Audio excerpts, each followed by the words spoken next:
Hi hello welcome back to our channel. ఈరోజు అయితే trending hand design అయితే stitching అయితే చూపిస్తానండి. సో ముందుగా అయితే వీడియో ఎక్కడ కూడా స్కిప్ చేయకుండా చూడండి. అలాగే నా ఛానల్ని కొత్తగా చూసేవారైతే సబ్స్క్రైబ్ చేసుకోండి. ఫస్ట్ అయితే ఎలాంటి హ్యాండ్ డిజైన్ స్టిచ్చింగ్ చేసుకోవాలంటే ఫస్ట్ అయితే పేపర్ కటింగ్ అయితే చేసుకోవాలి. హ్యాండ్ లెంత్ వచ్చేసి 9 ఇంచెస్ అండి. సో 9 ఇంచెస్ అంటే మనము ఖర్చుతో కలిపి అయితే 10 ఇంచెస్ అయితే పెట్టుకోవాలి. 10 ఇంచెస్ పెట్టుకొని మనకి హామ్ లూజ్ వచ్చేసి ఎంత ఉంటే అంత. ఇక్కడ వచ్చేసి హామ్ లూజ్ 9 ఇంచెస్ ఉంది. షోల్డర్ డౌన్ వచ్చేసి 3 ఇంచెస్ అయితే పెట్టేసుకొని ఇలా హ్యాండ్ కర్వ్ అయితే డ్రా చేసుకుంటున్నాను. మనకి హ్యాండ్ లూజు హ్యాండ్ లెంత్ ఎంత వస్తే అంత అయితే మనము ఫస్ట్ పేపర్ కటింగ్ చేసుకోవాలి. మనకి బార్డర్ ఉంది అది అని ఏం లేకుండా నార్మల్ లెంత్తో ఫుల్ లెంత్తో అయితే ఇలా పేపర్ కటింగ్ అయితే చేసుకుంటే మనకి బ్లౌజు స్టిచ్చింగ్ చేసుకోవడానికి అయితే ఈజీగా ఉంటుంది. సో మనకి వచ్చేసి ఇలా ఉంది కదా, ఇక్కడ వరకు వచ్చేసరికి మనకి బార్డర్ అండి. సో ఫస్ట్ హ్యాండ్ లెంత్ ఒకటి బార్డర్ ఒకటి ఇలా నేనైతే ముందుగానే లైనింగ్ కట్ చేశాను. సో మళ్ళీ అయితే స్టిచ్చింగ్ చేసిన తర్వాత మళ్ళీ పేపర్ కటింగ్ అయితే చేసుకోవాలి కదా అనేసి అయితే మళ్ళీ పేపర్ కటింగ్ అయితే చేస్తున్నాను. సో ఫస్ట్ వచ్చేసి మనకి బార్డర్ ఎంత ఉంటే అంత. సో చిన్న బార్డర్ అయినా పెద్ద బార్డర్ అయినా కూడా బార్డరు ఎంత సైజులో బార్డర్ కావాలో అంత సైజులో బార్డర్ తీసుకొని మిగిలింది అయితే మనము పైన ప్రిల్స్ కోసం అయితే పెట్టేసుకోవాలి. సో నేనైతే ఇలా మెయిన్ క్లాత్ అయితే కటింగ్ చేశానండి ఆల్రెడీ. సో ఇక్కడ దీనికి తగ్గట్టుగా అయితే లైనింగ్ అయితే కట్ చేసుకోవాలి. సో ఇక్కడ వచ్చేసి 8.5 ఇంచులు ఉందండి. సో 8.5 అంటే 9.5 అయితే పెట్టేసుకోవాలి. నేను అందుకే కొంచెం కన్ఫ్యూజ్ అయ్యి అయితే పేపర్ కటింగ్ ఒక 1 ఇంచ్ వరకు అయితే ఎక్స్ట్రా పెట్టేసుకున్నాను. ఇలా హ్యాండ్ కోసం అయితే 4 ఫోల్డింగ్స్ అయితే ఏమీ అవసరం లేదండి. జస్ట్ హ్యాండ్ లూజ్ ఎంత ఉందో దానికోసం ఒక 2 ఇంచులు తీసేసుకొని ఎక్స్ట్రా 2 ఇంచులు తీసుకొని మనకి బార్డర్ 3 ఇంచులు ఉందండి. సో 3 ఇంచులు ఇలా స్ట్రైట్ పీస్ అయితే తీసుకోవాలి. సో బార్డర్ స్ట్రైట్గానే మనకి కింద హ్యాండ్ లూజ్ దగ్గర స్ట్రైట్గా ఉంటుంది కదా. సో బార్డర్ జాయిన్ చేసుకోవాలంటే ఇలా 2 హ్యాండ్స్కి సరిపడేంత స్ట్రైట్ పీస్ అయితే తీసుకోవాలి. ఇలా స్ట్రైట్ పీస్ తీసుకున్న తర్వాత మనకి పైన ప్రిల్స్ కోసము ఎంత లెంత్ ఉందో అంత లెంత్తో క్లాత్ అది కూడా స్ట్రైట్ పీసే తీసుకోవాలి. సో ఇక్కడ మనకి 6 ఇంచెస్ అయితే ఉంది. సో 6 ఇంచెస్ స్ట్రైట్ పీస్ తీసేసుకోవాలి. సో ఇక్కడ 6 ఉంది కదా, ఇక్కడ కూడా 6 ఇంచెస్ ఇలా ఇక్కడ వరకు ఇది ఒక ఎండ్. మనకి క్లాత్ విడ్త్ ఎంత ఉంటే అంత. మనకి ఎక్కువ విడ్త్తో తీసుకుంటే మనకి స్టిచ్చింగ్ చేసిన తర్వాత కూడా ఫ్రీగా ఉంటుంది. లేదు అంటే మనకు క్లాత్ తక్కువగా ఉన్నప్పుడు డైరెక్ట్ మెయిన్ క్లాత్నే మనం డిజైన్గా స్టిచ్చింగ్ చేసుకొని డైరెక్ట్ హ్యాండ్ కర్వ్ అనేది తీసుకుంటాం కదా లైనింగ్, దానిపైన అటాచ్ చేసుకున్నా కూడా ఈజీగానే ఉంటుంది. కానీ మనకి పఫ్ అనేది అంత లూజ్గా అయితే రాదండి. సో ఇలా లైనింగ్ ఎక్కువ తీసుకున్నప్పుడు మనకి పఫ్ అనేది చాలా లూజ్గా మనకి బుగ్గలాగా అయితే వస్తుంది. సో మనకి ఎలా కావాలి అంటే అయితే అలా స్టిచ్చింగ్ చేసుకోవచ్చు. కాకపోతే స్టిచ్చింగ్ ప్రాసెస్ అనేది అయితే కంపల్సరీగా తెలియాలి. సో ఇక్కడ బార్డర్ వచ్చేసి 2 హ్యాండ్స్కి అయితే ఇలా సపరేట్గా చేసేసుకున్నాను. సో దానికి 2 హ్యాండ్స్ మనకి లైనింగ్ అలాగే మెయిన్ క్లాత్ కింద బార్డర్ కానీ పైన మెయిన్ క్లాత్ కానీ అన్నీ అయితే కటింగ్ చేసి పెట్టేసుకున్నాను. స్టిచ్చింగ్ అయితే చూపిస్తానండి. సో ఇక్కడ వరకు అయితే అయిపోయింది కదా. ఇప్పుడు ఇవన్నీ అయితే స్టిచ్చింగ్ ఎలా చేసుకోవాలి అనేది అయితే చూపిస్తాను. సో ఇది వచ్చేసి మెయిన్ క్లాత్ లైనింగ్ క్లాత్ 2 అయితే స్ట్రైట్ పీసే తీసుకున్నాం కదండి. సో ఈ స్ట్రైట్ పీస్ని లైనింగ్కి ఉన్న మెయిన్ క్లాత్ అయితే చుట్టూరా జాయింటింగ్ అయితే చేసుకున్నాము. సో ఇలా చుట్టూ జాయింటింగ్ అనేది చేసుకుంటే మనకి స్టిచ్చింగ్ చేసుకునేటప్పుడు ఈజీగా ఉంటుంది. సో ఇక్కడ ఫైనల్లీ అయితే 2 హ్యాండ్స్కి ఇలా జాయింటింగ్ అయితే చేశాను. ఇలా జాయింటింగ్ చేసిన తర్వాత ఇలా మిడిల్ మార్కింగ్ అనేది పెట్టుకోవాలండి. సో ఇలా పైన అలాగే కింద కూడా కంపల్సరీగా మిడిల్ మార్కింగ్ అనేది పెట్టుకోవాలి. ఇలా మిడిల్ మార్కింగ్ అనేది చేసుకున్న తర్వాత మిడిల్ మార్కింగ్ దగ్గర నుంచి మనము మార్కింగ్ అయితే చేసుకోవాలి. సో ఇలా మిడిల్ మార్కింగ్ ఉంది కదా, 2 ఇంచులు 2 ఇంచులు 2 ఇంచులు ఇలా 4 మార్కింగ్స్ కానీ 5 మార్కింగ్స్ కానీ మనకి క్లాత్ అయితే చూసుకోవాలి. సో ఇక్కడ 5 చేశాను కానీ నాకు క్లాత్ అయితే 5వ కుచ్చుకు అయితే సరిపోదండి. సో 4 కుచ్చులకి అయితే సరిపోతుంది. ఇలా 4 మార్కింగ్స్ అయితే 2 ఇంచులకు ఒకటి అయితే చేసుకోవాలి. మనము పైన అయితే అవసరం లేదు. సో ఇలా కింద చేసుకున్నాం కదా, ఇలా ఒకటి. సో ఫస్ట్ మనం మిడిల్ మార్కింగ్ కట్ మార్క్ చేసుకున్నాం కదండి. సో ఇలా అన్నీ అయితే ఒకదానిపైన ఒకటి అన్నీ పెట్టేసుకోవాలి. ఇలా 4 మార్కింగ్స్ అయితే చేసుకున్నాం కదా. ఈ 4 మార్కింగ్స్ ఇలా ఒకదానిపైన ఒకటి కరెక్ట్గా పెట్టుకోవాలి. ఇలా మనకి వి షేప్లో అయితే వి అనేది ఎంత షార్ప్గా ఉంటుందో సో అంత షార్ప్గా మనం ఒక్కదానిపైన ఒకటి, పైన అయితే అవసరం లేదండి, కింద మాత్రము ఒకదానిపైన ఒకటి కరెక్ట్గా పెట్టేసుకోవాలి. ఇలా ఒకదానిపైన ఒకటి పెట్టేసుకొని మనం అయితే ఒక కుట్టు అయితే వేసుకోవాలి. సో 4 కుచ్చులు కానీ 5 కుచ్చులు కానీ మనకి క్లాత్ విడ్త్ అనేది ఎంత ఉంటే అంత సో పెట్టేసుకొని ఇలా ఒకదానిపైన ఒకటి కరెక్ట్గా, పైన అయితే ఫస్ట్ అవసరం లేదు, కింద మాత్రము ఖచ్చితంగా ఒకదానిపైన ఒకటి ఇలా పెట్టేసుకొని మనకు ఒక కుట్టు అనేది వేసుకోవాలి. ఫస్ట్ ఇలా ఒక కుట్టు, సో ఇలా మనకి కదలకుండా ఇలా వి షేప్లో ఉండేట్టు కరెక్ట్గా సెట్ చేసుకొని, మనకి ఆ ప్రిల్స్ కదలకుండా ఉండాలి కాబట్టి కరెక్ట్గా సెట్ చేసుకొని అయితే ఒక కుట్టు అనేది వేసుకోవాలి.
సో ఇలా పైన కూడా ప్రిల్స్ కదలకుండా స్టిచ్చింగ్ అయితే వేసుకున్నాం కదా కరెక్ట్గా. సో మనకి అయితే హ్యాండ్ అనేది ఇలా స్ట్రైట్గా ఉండదండి, క్రాస్గా అయితే ఉంటుంది.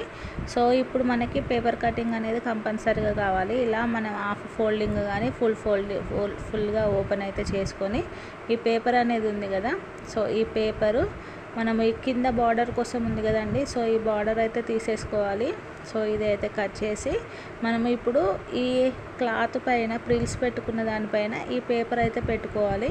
కింద అయితే మిడిల్లో అయితే కరెక్ట్గానే ఉంటుంది కానీ సైడ్కి అయితే కొంచెం క్రాస్గా అయితే ఉంటుందండి. సో ఆ క్రాస్గా ఉన్నది అయితే ఇలా కటింగ్ చేసేసుకోవాలి.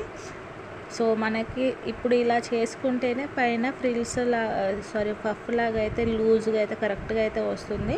సో ఇప్పుడు ఇలా క్రాస్ అనేది ఎక్స్ట్రా కటింగ్ చేసుకున్నాం కదా, దీనికి వచ్చేసి మనము ఇలా బార్డర్ అనేది జాయిన్ చేసుకోవాలి. సో ఫస్ట్ బార్డర్ అనేది మనము మనకి కింది సైడ్కి ఏది వస్తుంది డిజైన్ అనేది చూసుకొని ఇలా కింద జాయింటింగ్ అనేది చేసుకోవాలి. సో ఇలా జాయింటింగ్ చేసుకొని అయితే రివర్స్ చేసుకొని మళ్ళీ రివర్స్ పైన ఒక కుట్ట అనేది వేసుకోవాలి.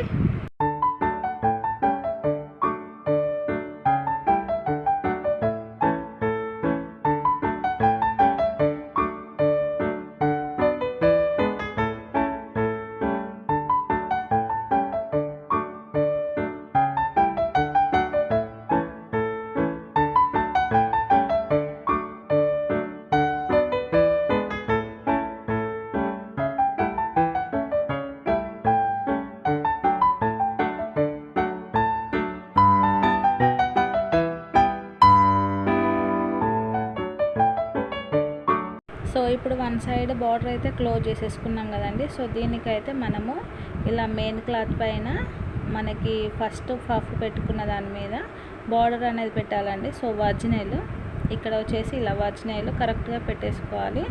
మనకి వర్జినల్ రెండు సేమ్ డైరెక్షన్లో పెట్టుకొని ఒక హాఫ్ ఇంచ్ డిస్టెన్స్లో అయితే మనము ఇలా జాయింటింగ్ అనేది చేసుకోవాలి. ఇలా జాయింటింగ్ చేసుకుంటే మనకి ఏంటంటే మనకి ఖర్చు అనేది కనబడకుండా రివర్స్లో కూడా నీట్గా అయితే కనబడుతుంది, మధ్యలో జాయింటింగ్ అనేది కనబడకుండా ఉంటుంది.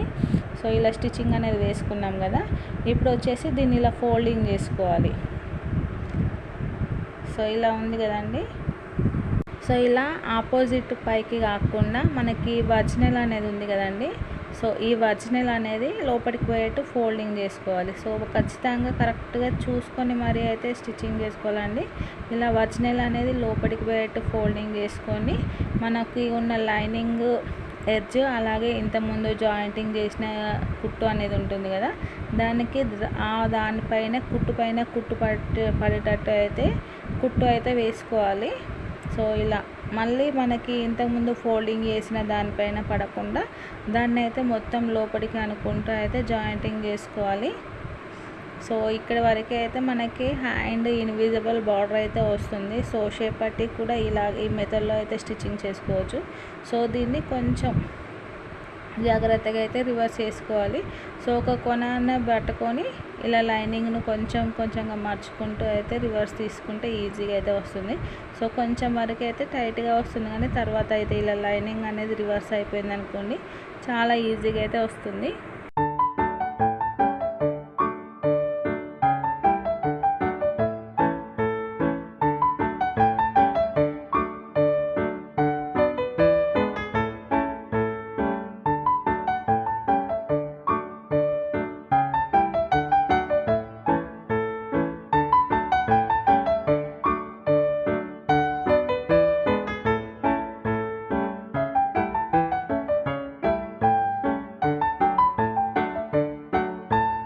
ఇలా రివర్స్ తీసుకున్న తర్వాత మనం ఐరన్ అయినా చేసుకోవచ్చు, లేదు అంటే హ్యాండ్తో ఒకసారి 2 సార్లు ప్రెస్ చేసుకున్నా కూడా కరెక్ట్గా అయితే వస్తుంది. సో ఇక్కడ వరకు అయితే మనకి ఇలా వచ్చింది. సైడ్కి ఉన్న మనకు పేపర్ కటింగ్ ఉంది కదా, హ్యాండ్ కర్వ్ అనేది ఇలా కటింగ్ చేసుకుంటే మనకి హ్యాండ్ అనేది రెడీ అయిపోతుంది. అలాగే ఇంకో హ్యాండ్ కూడా స్టిచ్చింగ్ అయితే చేసేసుకుందాము.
సో ఫైనల్లీ అయితే 2 హ్యాండ్స్ స్టిచ్చింగ్ అయితే కంప్లీట్ అయిపోయింది. సో పేపర్ కటింగ్తో కూడా మన హ్యాండ్ కర్వ్ అనేది తీసేసుకున్నాను. ఫైనల్లీ షేప్ అయితే ఇలా వచ్చేసింది. సో ఇక్కడ బ్లౌజ్కి కూడా జాయింటింగ్ అయితే చేశాను. ఇలా లైనింగ్ కూడా ఎక్కువ విడ్త్తో తీసుకుంటే మనకి మంచి పఫ్ షేప్లో అయితే వస్తుందండి. సో ఫైనల్లీ అయితే ఇలా డిజైన్ చేశాను. సో ఇక్కడ కింద వీ షేప్ దగ్గర అయితే చిన్న బటన్ అనేది స్టిచ్చింగ్ చేసుకుంటే ఇంకా నీట్గా కనబడుతుంది. సో ఫైనల్లీ అయితే ఈ వీడియో కనుక మీకు నచ్చినట్లయితే please like, share and subscribe. Thank you.